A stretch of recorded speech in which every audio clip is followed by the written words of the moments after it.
Hello everyone, welcome back to our channel. Vietnam is your next destination. Then we hope this video will be useful for you. हमारा जो Vietnam का trip था वो 9 दिन का था, बट आप लोग अपने हिसाब से उसको प्लान कर सकते हो। 1 हफ्ता, 10 दिन, 15 दिन, always depends on you. So we will recommend अगर आप वियतनाम जा रहे हो तो कम से कम 10 दिन के लिए जरूर जाइए। मिनिमम 10 दिन इज कंपलसरी। एंट्री और एग्जिट का भी आपको खास ध्यान रखना है जब भी आप वियतनाम ट्रैवल कर रहे हो। कंट्री के आसपास की जो कंट्रीज है जैसे कंबोडिया, लाओस, मलेशिया और थाईलैंड, जो आसपास की कंट्रीज है, आप उस हिसाब से अकॉर्डिंगली अपना प्लान कर सकते हो। अगर आप सिर्फ वियतनाम घूमने के प्लान कर रहे हो तो आप कहीं से भी एंट्री और एग्जिट कर सकते हो अपने टिकट्स के अकॉर्डिंगली। और अगर आपको किसी और साथ की कंट्रीज में, नेबरिंग कंट्री में भी घूमना है तो आप उस हिसाब से प्लान कर सकते हो। जैसे कि हमने हनोई से स्टार्ट किया था जो कि नॉर्थ साइड है, और बाद में हम होचिमिन सिटी आए जो कि साउथ में है। उसके बाद हमने थाईलैंड के लिए अपनी फ्लाइट ली थी। साउथ से कुछ कुछ कंट्रीज पास पड़ती हैं, तो हम लोग ने इसलिए साउथ, पूरा नॉर्थ से घूमते हम लोग साउथ आए थे। फिर वहां से हम लोग ने अपनी टिकट्स करवाई थी थाईलैंड के लिए, तो हम लोग वहां चले गए थे। तो फर्स्ट सिटी जो हमारी थी वो थी हनोई, जो कि कैपिटल सिटी ऑफ वियतनाम है। वो रात के 12 बजे हम हनोई पहुंच गए थे। उसके बाद हमने नेक्स्ट डे पूरा का पूरा हनोई एक्सप्लोर किया। सो अब मैं बताती हूँ कि हनोई में हम लोग कहाँ कहाँ गए थे। तो सुबह उठते ही हम लोग ने जो है रेंटल बाइक बुक कर ली थी। सबसे पहले हम लोग गए थे ओल्ड क्वार्टर रोड। वहाँ पे बहुत ही बड़ा एरिया है जहाँ पे आप पूरा एक्सप्लोर कर सकते हो। काफ़ी अच्छे अच्छे वहाँ पे कैफेज हैं। ब्रेकफास्ट, लंच, डिनर आप वहाँ पे इजीली कर सकते हो। ओल्ड क्वार्टर काफ़ी हैपनिंग प्लेस है। फिर उसी के पास एक लेक पड़ता है जिसका नाम है, मैं बार बार उसका नाम भूल जा रही थी, that is Huang Kim lake. बहुत ही सुंदर एरिया है, आप वहाँ पे वॉक भी कर सकते हो। एंड वहाँ पे एक रिक्शा चलती है उनकी स्टाइल वाली, आप उसमें ज़रूर बैठना है, एक टूर ज़रूर लेना। हनोई में सारी चीज़ें आसपास ही हैं, 1-2 किलोमीटर के रेंज में ही आई थी, है ना। तो हम लोग उसके बाद गए थे जोसेफ कैथेड्रल। बहुत ही सुंदर चर्च है, उसको देख के थोड़ा सा भूतिया सा लग रहा था, बट मुझे तो बहुत पसंद आया। उसके आसपास भी काफ़ी क्यूट क्यूट कैफ़ेज हैं। एंड रात को हमने सुबह भी देखा था और वापस आते हुए हम लोग को रास्ते में भी दिख गया था, उसमें लाइट्स बहुत अच्छी लग रही थी। नेक्स्ट जो हम लोग गए थे वो था ट्रेन स्ट्रीट। आप लोग को पता ही है कितना फेमस है ट्रेन स्ट्रीट है वो ना, काफ़ी ओवर हाइप्ड है, काफ़ी फेमस है। रील्स आप लोग देखोगे कि लोग कितने अच्छे से बना रहे हैं, बट आप लोग ने हम लोग का रील नहीं देखा होगा। क्यों? क्योंकि मैं आपको भी नहीं बताऊंगी, मैंने वीडियो ऑलरेडी डाला हुआ है इसका।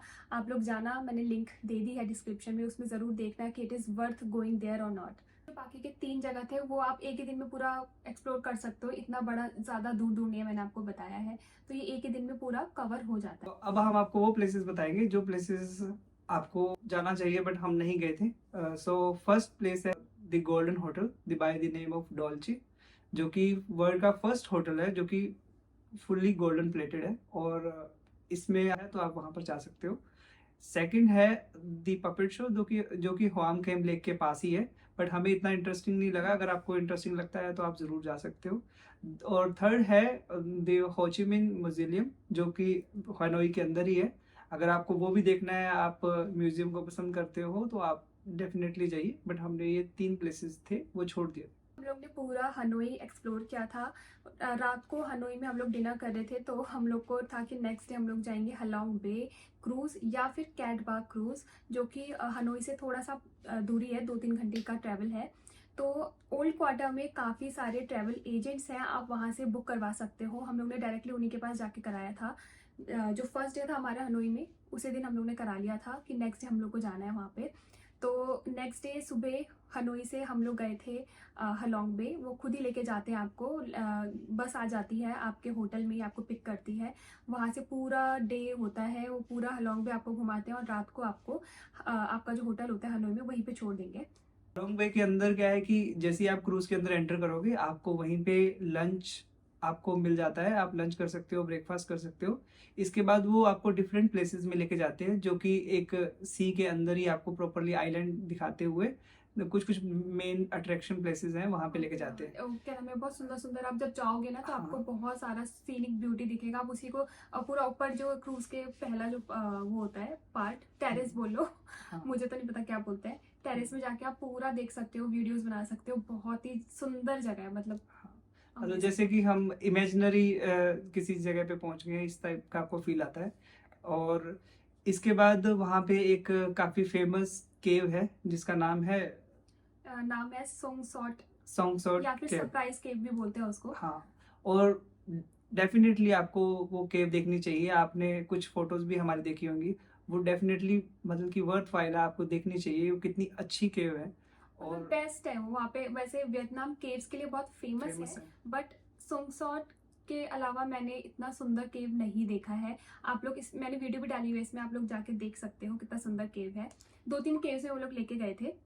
इसके अलावा वहाँ पे काफ़ी एक्टिविटीज़ भी होती हैं, जैसे कि आप वहाँ पे काइकिंग भी कर सकते हो, कोकोनट बोट राइड भी कर सकते हो। इसके अलावा बैम्बू बीच में हाँ बैम्बू बोट भी कर सकते हो। बैम्बू बोट भी कर सकते हो। बैम्बू बोट के अंदर क्या है कि आप एक बोट होती है, उसके अंदर आप काफ़ी लोग बैठ के उसको एक्सप्लोर कर सकते हो। हमने काइकिंग को अवॉइड किया था क्योंकि हमें इतनी स्विमिंग स्विमिंग नहीं आती नहीं आती है है, तो हम लोग को थोड़ा तो डर था। हमने कोकोनट बोट राइड की थी और ट्रैकिंग भी। इसके अलावा आप वहाँ पर ट्रैकिंग भी कर सकते हो, जो कि हमने उसको भी अवॉइड किया था। काफ़ी पूरा का थक पूरा गए थे दिन हम। काफ़ी हेक्टिक हो जाता है, तो आप उस हिसाब से अपनी एनर्जी को प्रिजर्व करके चलिए। और लगभग आपको रात को 8 या 9 बजे तक आप वापस ही आ सकते हो। इतना बड़ा मतलब कि पूरा लॉन्ग डे ट्रिप है। लॉन्ग डे ट्रिप है। फिर बीच भी है, बीच के अंदर भी आप घूम सकते हो। 2 दिन का हनोई में ट्रिप था। फर्स्ट डे हमने पूरा एक्सप्लोर किया था हनोई। सेकंड डे हम लोग हनोई से हलोंग बे चले गए थे। रात को वापस आ गए थे, डिनर विनर। रात को भी हमने ओल्ड क्वार्टर पूरा घूमा था अच्छे से। And yes, third day in Vietnam हम लोग सुबह सुबह ही निकल गए थे चेकआउट करके निनबिन के लिए सारा सामान लेके। हमने निनबिन में स्टे नहीं किया था, हमारा 1 दिन का ही ट्रिप था। सुबह हम लोग वहाँ से आई थिंक 1-1.5 घंटे का है, 1-1.5 घंटे हनोई से निनबिन है। ट्रेन भी चलती है, हम लोग ने बस का ऑप्शन लिया था। उन्होंने हमें निनबिन तक छोड़ दिया था। निनबिन बस स्टॉप में आते ही हम लोग ने अपने नेक्स्ट डेस्टिनेशन के लिए बस ले ली थी, बुक कर ली थी रात के लिए। तो पूरा दिन हम पे था एक्सप्लोर करने के लिए। 9 बजे हम लोग निनबिन पहुंच गए थे। तो वहाँ पे सारी जगह 10 बजे खुलती हैं, तो हम लोगों ने सोचा थोड़ा एक्सप्लोर कर लेते हैं कि बसेस वसेस हमने बुक करा ली थी रात के लिए। और जो हम पे पूरा लगेज था वो हम लोग ने बस स्टॉप में ही रख दिया था, वहाँ पे लॉकर रूम था। और वहाँ के लोग काफ़ी अच्छे हैं, वो लोग रख लेते हैं और आपका सामान भी इधर उधर नहीं जाएगा। तो हम लोगों ने अपना सारा सामान वहाँ पे रखा। फिर हम लोगों ने कराई थी कैब। वहाँ से हम लोग गए थे अपने फर्स्ट डेस्टिनेशन में, जो कि है मुआ व्यू पॉइंट। बहुत ही सुंदर जगह है, ऐसे लगता है कि आप पैराडाइज में आ गए हो। और मौसम भी उस टाइम बहुत अच्छा हो रहा था। वहाँ पे लाइन ड्रैगन भी है, आप एक हिल से दूसरे हिल में देखोगे एक ड्रैगन के शेप में है। मैं आपको वीडियो भी सारा दिखा दूंगी, तो आप वहाँ पे जा सकते हो। सेकंड जो हम लोगों ने रखा था वो था ट्रैंग एन। वहाँ से 1-2 किलोमीटर की दूरी पे ही था। ड्रैगन बेसिकली एक प्लेस है जहाँ पे आप जगह पे आप बोटिंग एक्सपीरियंस कर सकते हो। बहुत ही अच्छा प्लेस है। वहाँ पे एक बोट स्टेशन बना हुआ है, वहाँ से आप टिकट्स ले सकते हो। बेसिकली एक बोट के अंदर 4 लोग जा सकते हैं। अगर आप 2 लोग जाना चाहते हो तो आपको 4 लोगों के ही पैसे देने पड़ेंगे। तो हमने क्या किया था, शेयरिंग बोट ली थी जिसमें 2 हम थे और 2 लोग और थे। इसके बाद हमने वहाँ पे अलग अलग रूट्स हैं, आई थिंक 3 से 4 रूट है, जो कि हमने 3rd नंबर रूट यूज किया था, तीनों जो कि तीनों काफी में से अच्छा। कोई एक ही ले सकते हैं ना? नहीं हाँ, हाँ, 3-4 रूट है, लगभग 4 रूट है। उनमें से कोई एक रूट ले सकते आपको एक ही रूट लेना है। और हम लोग ने सबसे लॉन्गेस्ट लिया था, पहले हम लोग ने देख लिया था वीडियोस। तो 3rd नंबर का जो रूट होता है वही आप लेना, वो थोड़ा लंबा डिस्टेंस है, बाकी छोटे छोटे डिस्टेंस है। और जो केव्स पड़ते हैं ना अंडरग्राउंड, एज सॉरी मैंने आपको दिखाया, अभी दिखाऊंगी आपको नेक्स्ट वीडियो में। थोड़ा नीचे करके ऐसे केव्स है, तो आप वहाँ पे जा सकते हो। काफ़ी लंबा केव है वो, तो अच्छे से एक्सप्लोर कर सकते हो। एक बहुत ही कम डिस्टेंस की बोटिंग नहीं है, कम से कम भी हमें 3 से 4 घंटे लग गए थे इसको एक्सप्लोर करने में। और डेफिनेटली इतना लंबा राइड करने में बहुत ही अच्छा एक्सपीरियंस था। ऐसा लग रहा है जैसे कि हम ही हैं सिर्फ पूरे के पूरे लेक के अंदर। और बहुत ही सूथिंग था। और रास्ते में बीच बीच में हॉल्ट भी आ रहा था, जैसे कि हर कुछ डिस्टेंस के बाद कोई ना कोई प्लेस था जो कि घूमने लायक था। जैसे कि वहाँ पे पगोडाज थे। पगोडा बेसिकली वहाँ के मंदिरों को पगोडा बोलते हैं। काफ़ी सुंदर और था। वो बहुत ही सुंदर थे, ऐसा लग रहा है जैसे किसी फिल्मी सेट में आ गए हों या फिर एक इमेजिनरी प्लेस पे आ गए हों, तो वैसा हमें फील आ रहा था।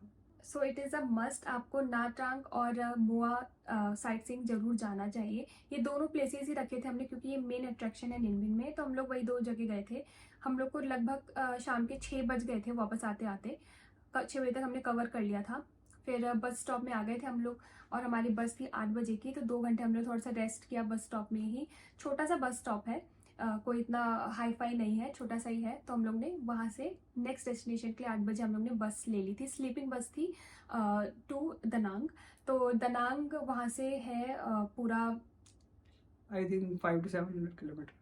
हाँ वहाँ से हम लोग को 12 घंटे लग गए थे पहुँचते पहुँचते। So next is Da Nang city. हम लोग पहुँचे थे लगभग 10 बजे, हम दनांग सिटी पहुँच गए थे।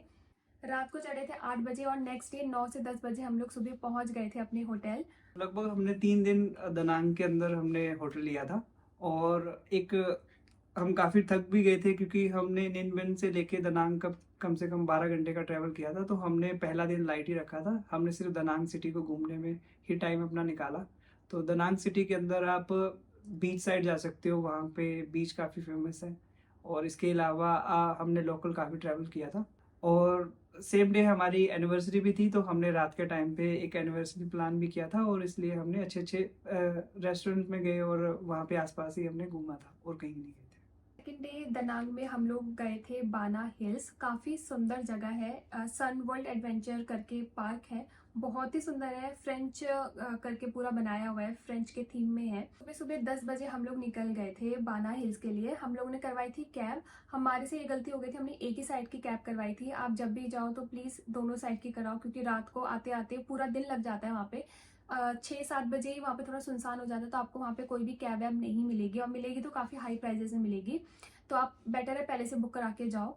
तो हम लोग ने ग्रैब करवा ली थी वहाँ से दनांग से बाना हिल्स के लिए। तो 45 मिनट्स में हम लोग पहुँच गए थे। वहाँ पे जाके आपको टिकट्स लेनी है एंड उसी के अंदर आपका लंच डिनर इंक्लूडेड होता है। हम लोग को ऑफ़र मिल गया था, तब ऑफ़र चल रहा था, तो हम लोग को दोनों चीज़ें मिल गई थी, इंक्लूडेड था। उसमें कुछ कुछ चीज़ें इंक्लूडेड होती हैं, लाइक वहाँ पे सबसे लंबी रोपवे है। आप लोग को वीडियो में दिखा दूंगी, बहुत लंबी रोपवे है और इतनी सुंदर रोपवे है, मैंने ऐसे नहीं देखे कहीं पे भी अभी तक। एंड वहाँ पे गोल्डन ब्रिज है जो हैंड वाला होता है, हैंड गोल्डन ब्रिज, वो भी वहाँ पे काफ़ी फेमस है, आप वहाँ पे जा सकते हो, वो सब उसी में इंक्लूडेड है। और वहाँ पे ना पूरा फ्रेंच कोलोनाइजेशन है, तो वो भी पूरा घूम सकते हो। बहुत ही ऐसा लगता है कहीं प्रिंसेस वाली जगह में आ गए हैं। और वो इतना ऊपर हाइट में है, तो वहाँ पे क्लाउड्स भी बहुत सारे आते हैं, तो बहुत ही प्यारा लगता है। और नीचे आने के लिए आपको वहाँ पे रोलर कोस्टर भी है। हमारे टाइम पे वो बंद हो रखा था क्योंकि बारिश हो रही थी, तो वो हम लोग नहीं कर पाए। कोई बात नहीं, आप लोग वहाँ पे कर सकते हो, रोलर कोस्टर है, काफ़ी लंबा रोलर कोस्टर है वो भी। तो वो हो गया। एंड वहाँ पे जो हम लोग का डिनर था, बहुत ही बड़ा बुफे था, वहाँ पे इतने सारे ऑप्शंस थे, इंडियन ऑप्शंस भी थे, और वहाँ पे डांस और कुछ कुछ एडवेंचर वो लोग करते रहते हैं, तो वो हो गया। सो यस, आप बाना हिल्स जाके पूरा दिन वहाँ पे बिता सकते हो। Then we came back to Da Nang. Third day हम गए थे होयान, जो कि हम कैब से ही गए थे। और आप चाहो तो स्कूटर से भी जा सकते हो, अराउंड 45 मिनट्स लगते हैं होयान के लिए। होयान बहुत ही सुंदर प्लेस है, मतलब कि अगर आप वियतनाम के अंदर घूम रहे हो तो आपको ऐसे प्लेसेस बहुत सारे मिलेंगे। आप जिस भी प्लेसेस में जाओगे, जिस भी जगह में जाओगे, Amazing आपको लगता है। अमेजिंग ही लगता है। इसीलिए हम बार बार हर प्लेस को बहुत ही ज़्यादा अमेजिंग बोल रहे हैं, क्योंकि जो प्लेसेस बेसिकली हैं हनोई के अंदर, हालोंग बे के अंदर, निनबिन के अंदर, बाना हिल्स के बारे में जैसे बताया, और इसके अलावा होयान, बहुत ही सुंदर प्लेसेस हैं। और होयान की तो एक अलग ही कल्चर है, वो जो स्ट्रीट है वहाँ पे लोगों येलो का, स्ट्रीट्स बोलते हैं हाँ उनको। येलो स्ट्रीट है। और इसके अलावा वहाँ पे जो लेक है, लालटेन है जो वहाँ पे जलाते हैं। और इसके अलावा एक अच्छा, बहुत ही अच्छी वाइब आती है। और इसके अलावा आप वहाँ पर स्कूटर रेंट करके आसपास के जो विलेजरी एरिया है वहाँ पर भी आप घूम सकते हो। बहुत ही अच्छी ग्रीनरी है, बहुत ही अच्छी रोड्स हैं। और इसके अलावा आसपास बहुत सारे प्लेसेस है, जैसे कि हम तो नहीं गए थे, एक ओल्ड सिटी है वहाँ पे आसपास, वहाँ पर आप जा सकते हो। इसके अलावा वहाँ पर भी एक केव है, वहाँ पर हम गए थे। तो आप होयान को भी एक पूरा का पूरा एक दिन मान के चलिए, अगर आप होयान में घूमना चाहते हो कम से कम आपको एक दिन चाहिए। तो हम लोग पहुंच गए थे Hoi An around 11 to 12 o'clock. फिर हम लोग ने वहाँ पे स्कूटी रेंट कर ली थी। वहाँ से हम लोग गए थे सबसे पहले Marble Mountain. Then we came back to Marble Mountain, वहाँ से थोड़ा सा दूर है, 1 घंटा दूर है, बट आपको जाना चाहिए, अच्छी जगह है। Then we came back to ancient old town in Hoi An. वहाँ की वाइब इज़ अमेजिंग। वहाँ पे हम लोग ने काफ़ी देर तक रहे, वहाँ का जो फूड है वो खाया। वहाँ पे रात को लालटेन की वो चलती हैं, बोट्स चलती हैं, आप वहाँ पे विशेष मांग सकते हो, बोलते हैं वहाँ पे कोई भी विश मांगो तो पूरी होती है।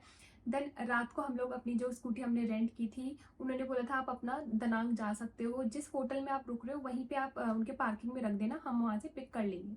तो हम लोग रात को होयान से दनांग बाइक से ही गए थे, जो हम लोग ने रेंट की थी। Then we came back to Da Nang city. निकले, हम स्कूटी से निकले थे। और अगर आप दनांग के अंदर प्लानिंग कर रहे हो घूमने के लिए, तो आप कोशिश करिए आप सैटरडे और संडे का प्लान करिए, क्योंकि सैटरडे संडे के अंदर क्या है कि वहाँ पे एक ड्रैगन ब्रिज है दनांग में। दनांग के अंदर। और वहाँ पे क्या है कि फायर एंड वाटर शो होता है around 9 PM every Saturday and Sunday, जो कि वो कभी भी आपको amazing मिस होता नहीं है। करना चाहिए। मोस्टली कोई भी ट्रैवल ब्लॉगर नहीं बताता है, नहीं क्योंकि बताता है। हर कोई सैटरडे और संडे का प्लान करके नहीं जाता है। तो अगर आपको दनांग के अंदर घूमना है तो आप सैटरडे और संडे का प्लान करें। जैसे ही हम वहाँ पे गए थे तो वहाँ पे ऐसा होता है कि आप ब्रिज के बीच में रुक सकते हो, कोई नहीं, आपको हम रोकने लोग वाला आई नहीं है। थिंक अराउंड 8 हाँ, पीएम हम हम पहुंच अराउंड गए थे 8 ब्रिज PM रुक में। गए थे। वहाँ पे इतनी भीड़ हो गई थी, बहुत ज़्यादा भीड़ थी। हाँ, बट अमेजिंग था वहाँ पे, जो भी फ्लाईओवर है, जो ब्रिज है, ड्रैगन ब्रिज, वहाँ पे पूरा ट्रैफिक 9 बजे के 10 मिनट पहले रोक देते हैं। एंड वहाँ पे फायर एंड वाटर शो होता है, जो कि आपको मिस नहीं करना चाहिए, बट अमेजिंग होता है। फिर वो देखने के बाद हम लोग ने डिनर किया और वापस हम लोग अपने होटल चले गए थे। नेक्स्ट डेस्टिनेशन थी फुकोक आइलैंड। सो इसके लिए हमें सबसे बेस्ट रूट जो लगा वो फ्लाइट का लगा। तो हमने मॉर्निंग 5 बजे के करीब हमने फ्लाइट पकड़ी। फ्लाइट भी हमने दनांग में आते ही बुक करी थी। उससे पहले हमें भी नहीं पता था कि हम होचिमिन जाएंगे, दलात जाएंगे या फुकोक जाएंगे। तो सो फाइनली हमने डिसाइड किया कि हम फुकोक आइलैंड जाएंगे, और वहीं से हमने दनांग से ही हमने फ्लाइट ली और फुकोक आइलैंड पहुंच गए। मॉर्निंग 5 बजे के करीब हम यहाँ से निकले थे। अराउंड 2-2.5 घंटे की फ्लाइट थी और हम 7-7:30 बजे वहाँ पे पहुँच गए थे। और वहाँ पर ज़्यादा कुछ घूमने के लिए नहीं है, क्योंकि वो एक आइलैंड है। बट अगर आपको एक रिलैक्स फील करना है, अच्छे से आपको मतलब कि नेचर को देखना है, तो फुकोक आइलैंड आपको ज़रूर जाना चाहिए। सुबह अराउंड 7-8 बजे हम लोग फुकॉक आइलैंड पहुंच गए थे। फिर वहाँ पे जो होटल हमने बुक किया था वो हमारा एयरपोर्ट से पिक एंड ड्रॉप था, तो उन्होंने हमें पिक कर लिया था। थोड़ा सा हमने रेस्ट किया, रिलैक्स किया, क्योंकि सुबह सुबह जल्दी अर्ली हमारा फ्लाइट था, तो हम लोग सो नहीं पाए थे। आके हम लोग थोड़ा सा रेस्ट किया। Then we booked a bike. हम लोग ने बाइक, जहाँ पे भी हम जा रहे थे बाइक ले रहे थे, क्योंकि काफ़ी ईजी रहता है आसपास का एरिया एक्सप्लोर करने में। तो यस, हमारा जो होटल था बहुत ही सिटी सेंटर में था, सब कुछ आसपास था। दिन था वो 2 दिन का हम लोग ने रखा था। तो पहले दिन जब हम लोग पहुंचे थे तो हम लोग फर्स्ट डे गए थे स्टार फिश बीच। मेरा बहुत मन था स्टार फिश देखने का, तो हम लोग ने स्कूटी से ही हम लोग गए थे। हम लोग को 1 घंटा लगा था जाने में। एंड में जाते जाते थोड़ा सा रास्ता खराब होता है, बट कोई बात नहीं, ठीक है। पहुँचते पहुँचते हम लोग को 1 घंटा लग गया था। वहीं पे हम लोग ने लंच किया, वहीं पे खाया, और वो जो सीन था, वाइब था, बहुत ही अमेजिंग था। स्टारफिश हमने फर्स्ट टाइम देखी थी, और वहाँ का जो वाटर है बहुत ही क्लीन है, वाइट सैंड है वहाँ पे। और स्टारफिश आपको काफ़ी सारे मिलेंगे, नहीं कि 1-2 दिख गई हो गया, बट वहाँ पे काफ़ी सारे स्टारफिश आपको मिलेंगे। खाना भी वहाँ पे अच्छा है। वहाँ पे कुछ कुछ स्पॉट्स बनाए उन्होंने फॉर फोटोशूट, वो भी मैं आपको दिखा दूँगी। So yes, it's a good option. वापस आके हम लोग अराउंड 6 बजे हम लोग PM 6 PM वापस आ गए थे। हमारे ही जस्ट होटल के साइड में, मैं होटल भी बता दूंगी कौन सा था। होटल के जस्ट साइड में एक मार्केट लगा था, जो फुकॉक का आई थिंक मेन मार्केट था। वहाँ पे बहुत ही सारी चीज़ें मिल रही थी, आप वहाँ पे शॉप कर सकते हो, जो भी आपको लेना है ले सकते हो। तो यस, हमारा फर्स्ट दिन ऐसे था। सेकेंड डे जो फुकोक में था, हम विनपल गए थे। विनपल भी अराउंड 30 to 45 मिनट्स टाइम लगेगा आपको ओल्ड सिटी से विनपल जाने के लिए। वो भी हमने स्कूटर से ही गए थे, और काफ़ी अच्छा प्लेस था। विनपर्ल में बेसिकली क्या है कि एक जू है जो कि बहुत ही सुंदर तरीके से उन्होंने बनाया हुआ है। आपको ऐसे कभी भी ट्रेडिशनल जू के जैसे नहीं लगेगा। आप उसको बहुत ही अच्छे से एंजॉय कर सकते हो, जैसे कि आपने हमारी पुरानी फोटोज वीडियोस में भी देखा होगा। एक तो वहाँ पे जिराफ कैफे है, जो कि सबसे अच्छा हमें लगा था। इसके अलावा कैफेज और भी है, जैसे फ्लेमिंगो कैफे हो गया, जिराफ कैफे हो गया। इसके अलावा 1-2 कैफेज और है, पर जो सबसे अच्छा ऑप्शन है वो जिराफ कैफे है, क्योंकि आप जिराफ को फीड कर सकते हो, और ये बहुत ही बदल की लुइस थी।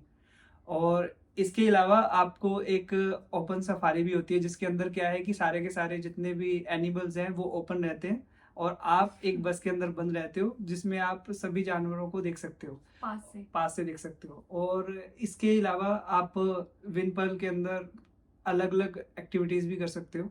लाइक हम लोग ने लेमोर को खाना खिलाया था, जिराफ को खिलाया था, फ्लेमिंगोज भी थे वहाँ पे। फर्स्ट टाइम फ्लेमिंगोज देखी थी मैंने, और कंगारू देखा था। और किसको फिर कर, हाँ, आप वो भी थे वहाँ पे, पैरट्स भी थे, आप उनको हाथ में रख सकते हो, उनके साथ फ़ोटो क्लिक करवा सकते हो। वहाँ पे पैरट शो भी होता था, जो कि हम लोग ने मिस किया। हम लोग को नहीं देखना था पैरट शो, क्योंकि टाइमिंग हमारा नहीं मिल रहा था। देन वी वेंट टू, वहीं पे पास में ही एक वेनिस की तरह उन्होंने पूरा सिटी बनाया हुआ है, विच इज़ अमेजिंग। लगता है कि आप वेनिस ही आ गए हो। सेम तरह की बोटिंग होती है वहाँ पे। सो यस, वहाँ पे गए थे हम लोग। देन रास्ते में हम लोग का पड़ा था सनातो बीच, जो कि काफ़ी फेमस है। बीच काफ़ी क्लीन था, क्योंकि वहाँ पे एंट्री टिकट है। पहली बार मैंने किसी बीच में एंट्री टिकट देखी है। तो ठीक है, वहाँ पे कुछ कुछ स्पॉट्स बनाए उन्होंने फ़ोटो क्लिकिंग के लिए, और अंदर कैफ़ेज़ भी हैं, वो जा सकते हो। सो यस, सो ये था हमारा फुकॉक में लास्ट डे। हम फुकोक आइलैंड से हो ची मिन सिटी आए थे फ्लाइट के थ्रू, और हमने हो ची मिन सिटी में स्टे अवॉइड किया था, और हमने यही प्लान किया था कि सिर्फ हम हो ची मिन सिटी एक्सप्लोर करेंगे और उसके बाद हम नेक्स्ट डे हम थाईलैंड के लिए निकल जाएंगे। तो हो ची मिन सिटी के अंदर बेसिकली ज़्यादा इतना घूमने के लिए तो बहुत सारे प्लेसेस हैं, बट हमने इसलिए अवॉइड कर दी क्योंकि ये एक मेट्रो सिटी है, और हमें जिस टाइप का वियतनाम पसंद था वो हम ऑलरेडी घूम चुके थे।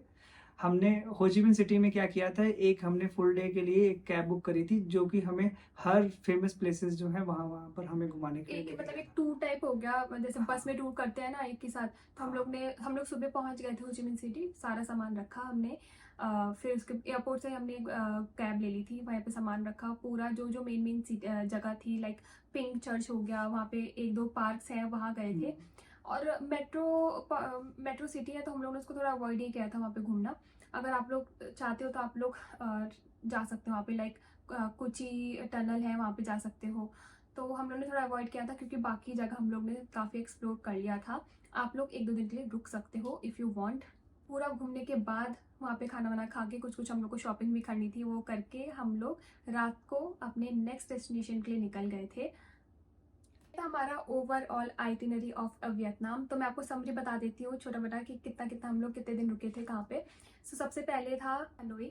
वहाँ पे हम रुके थे 2 दिन के लिए, जिसमें फर्स्ट दिन हमने पूरा एक्सप्लोर किया था हनोई, एंड सेकेंड डे हम लोग ने हलोंग बे किया था एक्सप्लोर।